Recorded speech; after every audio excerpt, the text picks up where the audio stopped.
Assalamualaikum warahmatullahi wabarakatuh. Bertemu lagi dengan channel CC Karoliane. Kali ini kita akan membahas latihan soal HOTS manajerial PPPK 2021. Langsung saja kita menuju ke nomor 1. Sekolah Anda pada akhir libur semester mengadakan studi tour ke luar kota selama 3 hari dan Anda menjadi salah satu guru pendamping kegiatan studi tour itu. Sesuai rencana rombongan, studi tour akan tiba kembali di sekolah pada hari Minggu sore pukul 5 karena hari Senin adalah hari pertama masuk sekolah. Tetapi karena suatu yang lain, hal rombongan baru tiba kembali ke sekolah hari Senin pukul 3 pagi. Beberapa guru berencana untuk izin tidak masuk pada hari pertama karena kelelahan. Apa yang Anda lakukan? A. Tetap masuk sekolah meskipun tidak seharian penuh sebagaimana hari-hari biasa. B. Tetap masuk sekolah sebagaimana hari-hari biasa meskipun banyak guru yang izin. C. Menyarankan kepada para guru yang berencana tidak masuk untuk tetap masuk sekolah. D. Menyampaikan kepada kepala sekolah ya agar mengimbau para guru untuk tetap masuk sekolah. E. Menyarankan kepada peserta didik yang ikut studi tour untuk tetap masuk sekolah. Dan jawaban yang paling tepat adalah A.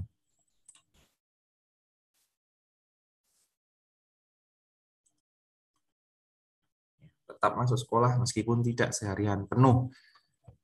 Oke, lanjut nomor 2. Sebagai guru yang dianggap kompeten, Anda diminta menggantikan guru lain yang kebetulan sakit untuk mengkoordinasikan panitia kegiatan peringatan HUT Kemerdekaan Republik Indonesia di sekolah. Yang akan Anda lakukan atas permintaan ini adalah A.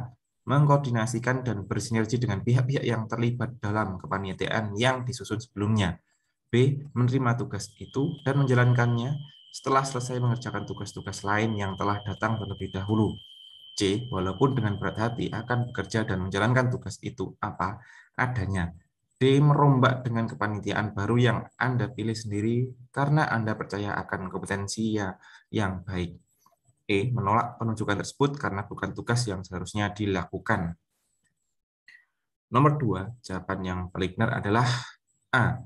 Mengkoordinasikan dan bersinergi dengan baik dengan pihak-pihak yang terlibat dalam kepanitiaan sebelumnya. Nomor 3.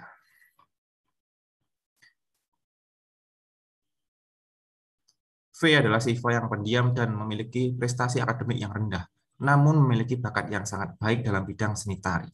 Sebagai guru, saya menghadapi siswa seperti V dengan A. Membiarkan saja dengan masing-masing siswa akan berkembang dengan sendirinya. B. Memberikan pekerjaan rumah yang lebih dari yang lain untuk meningkatkan prestasi akademik. C. Memberitahuan kepada orang tuanya untuk memberikan les tambahan agar prestasi akademiknya meningkat. D. Memberitahu orang tuanya tentang keadaan sebenarnya dan menjelaskan kepada V bahwa menari bukan hal yang diperhitungkan untuk keberhasilan di sekolah. E. Membimbing V untuk meningkatkan prestasi akademiknya disertai memfasilitasi bakat menari agar berkembang secara optimal. Dan nomor 3, jawaban yang paling benar adalah membimbing V meningkatkan prestasi akademiknya disertai memfasilitasi bakat menari agar berkembang secara optimal. Nomor 4. Di sekolah, tempat Anda bekerja, masih sering dijumpai beberapa siswa yang merokok di kamar mandi. Padahal sekolah sudah memberikan tulisan peringatan serta aturan untuk tidak merokok dan tidak membawa rokok ke dalam area sekolah. Sebagai guru yang berkewajiban memberikan teladan, berikan solusi atas permasalahan di atas. A. Saya akan lebih aktif dalam memperingatkan siswa yang kedapatan sering merokok di kamar mandi untuk tidak mengulangi lagi perbuatannya dan menghimbau siswa yang lain untuk tidak meniru hal itu. B. Bersama seluruh komponen sekolah untuk memberikan contoh perilaku baik tidak merokok. C. Karena ada petugasnya masing-masing, guru, konseling, atau BK, sebaiknya saya memilih berdiam diri untuk menghindari kesalahpahaman. D. Saya meminta kepala sekolah agar turun langsung menangani masalah ini dengan memberikan sanksi kepada siswa-siswa yang merokok agar mereka jerah. E. Memanggil orang tua siswa yang kedapatan merokok agar dapat memberikan bimbingan dan arahan kepada anaknya. Dan di sini jawaban yang paling benar nomor 4 adalah bersama seluruh komponen sekolah untuk memberikan contoh perilaku yang baik. Nah, yaitu tidak merokok. Nomor 5. Terdapat siswa yang mengeluh kepada guru bahwa dalam tugas-tugas kelompok seringkali dipaksa teman-temannya untuk menyelesaikan tugas itu sendirian. Hal ini karena siswa tersebut selain pandai juga anak yang berada sehingga kebutuhan-kebutuhan dalam mengerjakan tugas mudah dipenuhi. Menanggapi hal tersebut, Anda A. Memfasilitasi pertemuan anggota kelompok agar tidak terjadi pemaksaan dan semua anggota berkontribusi dalam mengerjakan tugas kelompok. B. Meningkatkan pemantauan proses kerja kelompok dan menginformasikan hasil evaluasi serta keterlibatan setiap anggota dalam kerja kelompok. C. Memberikan teguran kepada siswa-siswa yang enggan terlibat dalam kerja kelompok agar tidak mengulangi perbuatannya. D. Merekomendasikan kepada guru pembimbing dan konseling untuk mengajarkan keterampilan bekerja sama pada kelas siswa tersebut. E. Menyuruh siswa tersebut menerima saja perlakuan teman-temannya daripada mereka membulinya. Oke, nomor 5. Ya, jawabannya adalah B. Meningkatkan pemantauan proses kerja kelompok dan menginformasikan hasil evaluasi serta keterlibatan setiap anggota dalam kerja kelompok. Ya. Jadi setelah mereka bekerja kelompok dengan begitu, ya, terjadi pembulian, maka harus dievaluasi keterlibatan dalam setiap kelompok. Oke, lanjut nomor 6. Suatu ketika hasil pekerjaan yang sudah Anda kerjakan dengan susah payah dikritik tajam oleh kepala sekolah. Menghadapi kritikan tersebut, pernyataan paling mendekati reaksi Anda adalah reaksi Anda. Reaksi kita ya. A. Tidak membalas kritikan tersebut dan juga tidak melakukan perbaikan karena tidak ada gunanya. B. Tetap mempertahankan hasil pekerjaan saya dan berargumentasi dengan kepala sekolah. C. Menerima kritikan apa adanya dan mencari sumber referensi baru yang mendukung. D. Menahan diri, mencermati kritikan tersebut untuk melakukan perbaikan. E. Meminta penjelasan dan dukungan kepala sekolah dan mencari strategi baru untuk perbaikan.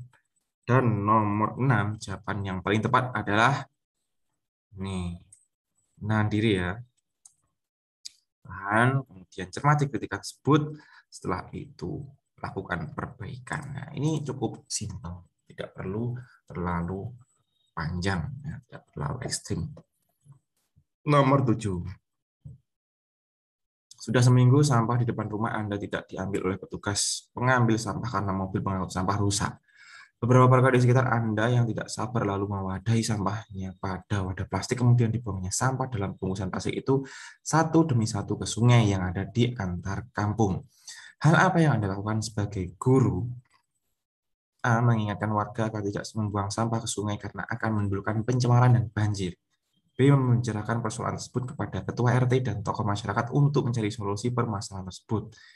C. Menyewa mobil yang dapat mengangkut sampah untuk mengangkut sampah warga yang sudah tertumpuk seminggu. D. Meminta tukang sampah untuk bertanggung jawab agar segera mengangkut sampah yang sudah menumpuk seminggu. E. Membuang sendiri sampah yang sudah menumpuk seminggu ke tempat pembuangan akhir meskipun jaraknya jauh. Dan nomor 7 yang benar adalah kita diskusikan dengan pengurus RT ya, dan tokoh masyarakat yang ada di desa tersebut atau RT tersebut. Jawaban yang benar adalah B.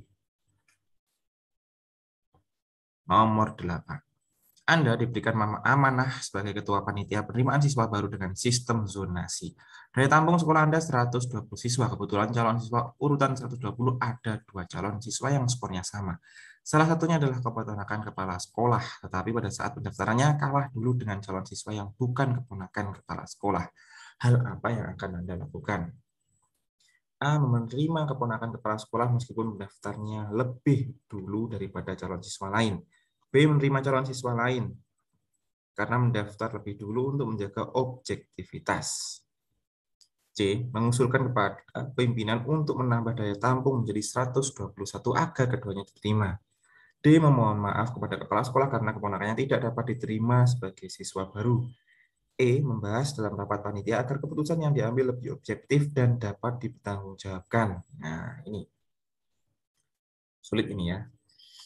Musuhnya kepala sekolah ya. Silakan mana yang paling benar. Kalau menurut saya yang paling benar adalah membahas dalam rapat panitia ya. Kita bahas, kemudian kita ambil keputusan yang paling objektif, sehingga menghasilkan keputusan yang mufakat antara kedua belah pihak. Oke, jawabannya adalah E. Nomor selanjutnya nomor 9. Pandangan Anda tentang keterlibatan masyarakat dalam penyelenggaraan pendidikan di sekolah adalah A. Masyarakat memiliki potensi-potensi yang dapat dikolaborasikan dengan kegiatan sekolah sesuai prosedur dan aturan yang berlaku. B. Masyarakat merupakan partner sekolah dalam memajukan pendidikan peserta didik, sehingga perlu diikutkan dalam perencanaan sekolah. C. Masyarakat dan sekolah perlu kerjasama dengan membuat kontrak kesepakatan yang nyata dalam dokumen yang dapat dipertanggungjawabkan. D. Masyarakat perlu dilibatkan dalam menopang pendanaan pembangunan sekolah, sehingga sekolah secara cepat mencapai kemajuan-kemajuan yang luar biasa. E. Sekolah yang baik harus memiliki kemandirian mutlak. Masyarakat merupakan pihak yang dilayani. Ya. Jika pandangan Anda tentang keterlibatan masyarakat dalam penyelenggaraan pendidikan di sekolah. Ya. Dan menurut saya yang paling benar adalah ini. Masyarakat memiliki potensi-potensi yang dapat dikolaborasikan dengan sekolah sesuai prosedur dan aturan yang berlaku. Ya. Dari kelima pilihan, saya memilih nomor A. Lanjut nomor 10. Sekolah Anda, nah ini soalnya sama ya, seperti nomor 1. Jawabannya A ya.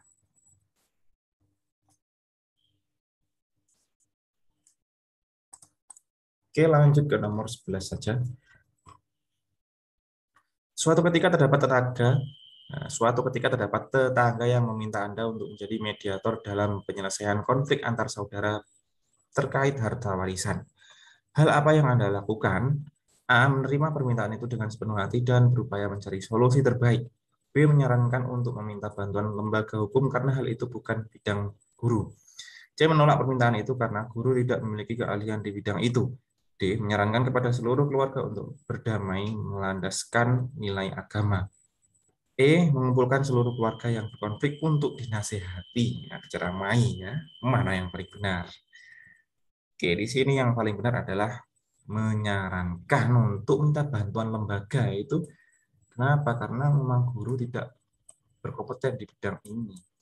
Takutnya nanti malah terjadi permasalahan sehingga akan merugikan beberapa pihak, kita yang akan rugi karena kita nggak tahu apa-apa. Ya oke, lanjut ke nomor 12.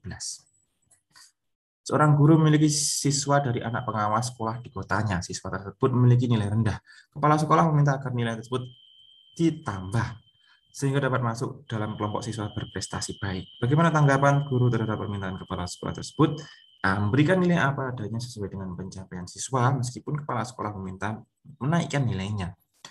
B. Mempertimbangkan rasa segan kepada kepala sekolah seraya menambah poin nilai siswa yang dibutuhkan saja. C. Mempertimbangkan rasa segan kepada kepala sekolah sebagai atasan seraya menambahkan poin nilai yang relatif setara dengan siswa lainnya. D. Mempertimbangkan rasa segan kepada sekolah sehingga memberikan tambahan nilai sedikit lebih tinggi dibandingkan dengan teman-temannya. E. Karena kepala sekolah turut campur tangan, sebagai sanksi dikurangkanlah nilai siswa tersebut. Cukup sulit juga ya, seperti kita selalu berhadapan dengan kepala sekolah. Mana yang paling benar pilihan? Nomor 12, saya memilih A. Memberikan nilai apa adanya sesuai dengan pencapaian siswa. Ya. Meskipun kepala sekolah meminta menaikkan nilai siswa tersebut. Karena kita belajar jujur ya, walaupun itu memang katakan bisa munafik, tapi kita harus tetap belajar. Oke, lanjut ke nomor 13. Ada gejala beberapa siswa Anda yang cenderung LGBT, lesbian, gay, biseksual, transgender. Sebagai guru, apa yang Anda lakukan? A. Membiarkan saja sebagai perwujudan menghargai hak asasi manusia. B. Mengajak bicara siswa tersebut agar tidak terjerumus dalam LGBT. C. Mengajak orang tua agar siswa tersebut kembali normal. D. Mengundang psikolog agar menasihati siswa tersebut. E. Mengancam siswa tersebut agar tidak mempengaruhi temannya. Ini yang paling bijak, yaitu Ini yang paling bijak adalah 13, yaitu mengajak bicara siswa tersebut agar tidak terjerumus dalam LGBT, karena gejala, cuma gejala.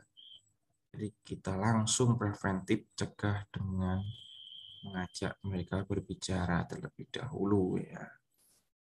Kita kasih tahu hal positif, hal negatif apa saja yang akan mereka peroleh. Oke, langsung nomor 14.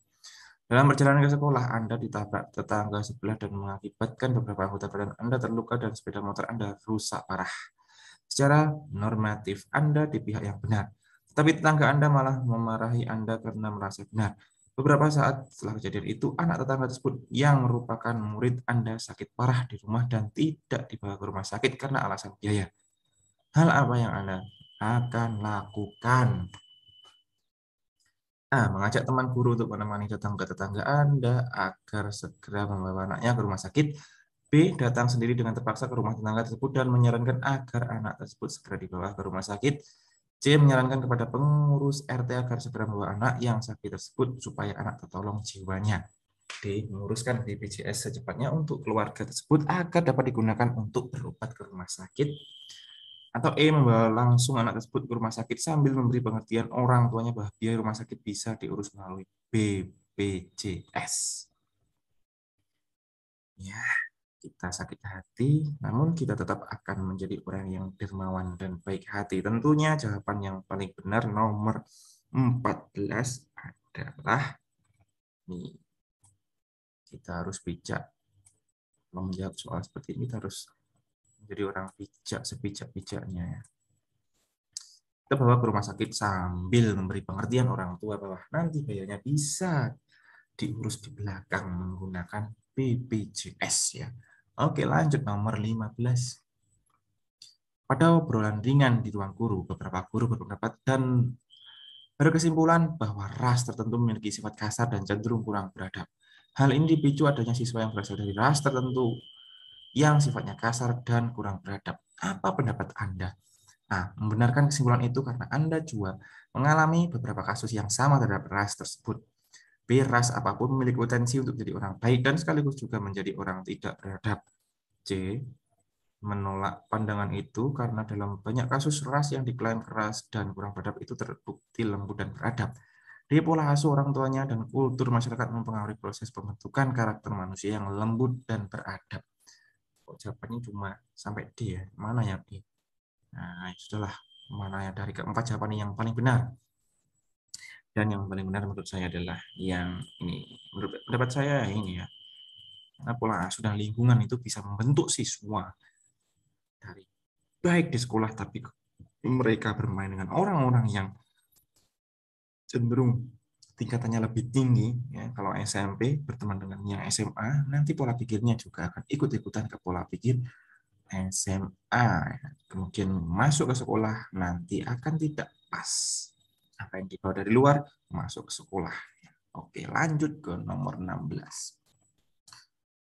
Dalam satu kelas terdapat 3 anak yang berasal dari luar suku bangsa.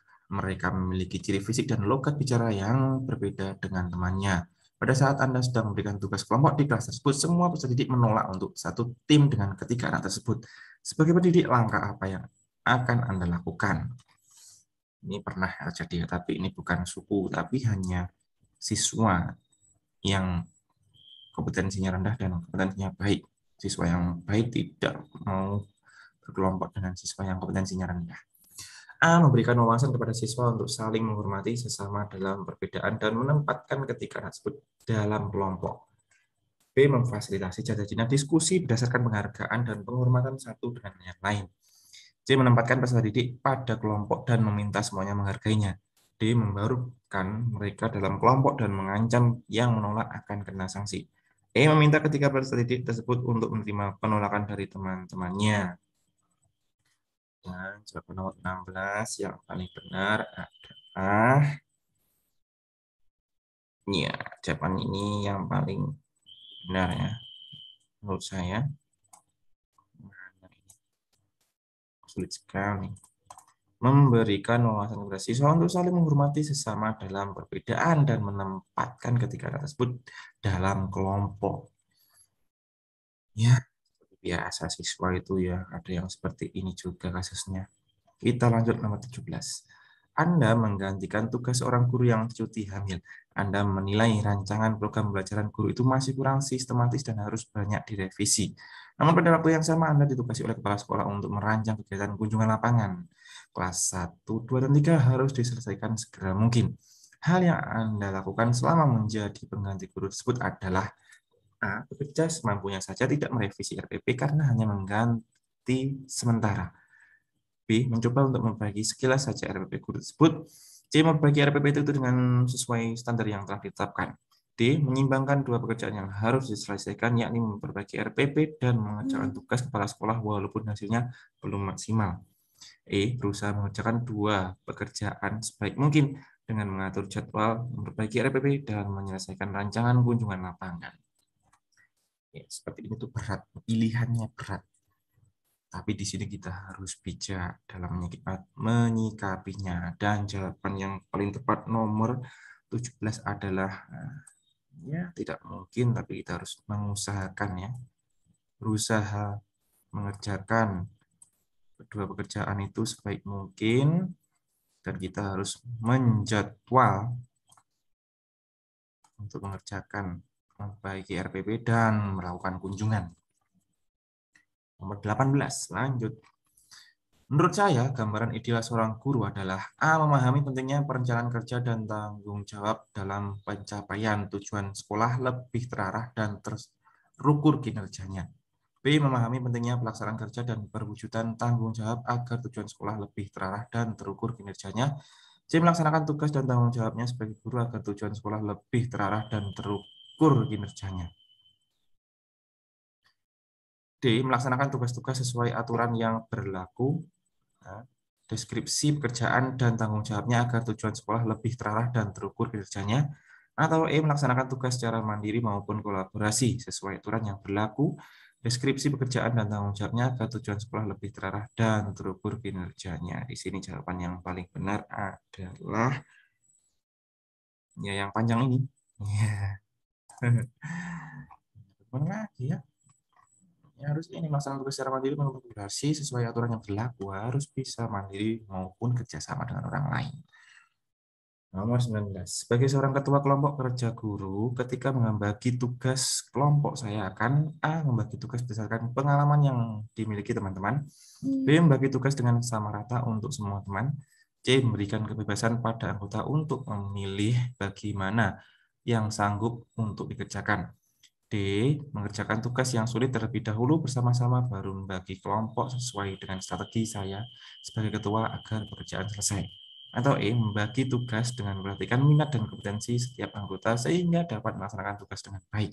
Di sini jawaban yang paling benar adalah E ya. Kita harus lihat kompetensi teman kita sebelum kita memberikan tugas kepada mereka. Nomor 20. Teman-teman menilai saya sebagai orang yang dalam berhubungan dengan orang lain. A. Cepat berubah pikiran. B. Membutuhkan waktu lama untuk mengenal secara dekat dengan orang lain. C. Selalu bertanya alasan ketika ada perbedaan karena cenderung takut salah. D. Suka memberi masukan secara langsung saat ada perilaku orang lain yang kurang sesuai. E. Mudah menyesuaikan diri serta mampu menjelaskan dengan rinci bila mana ada perbedaan. Di sini saya itu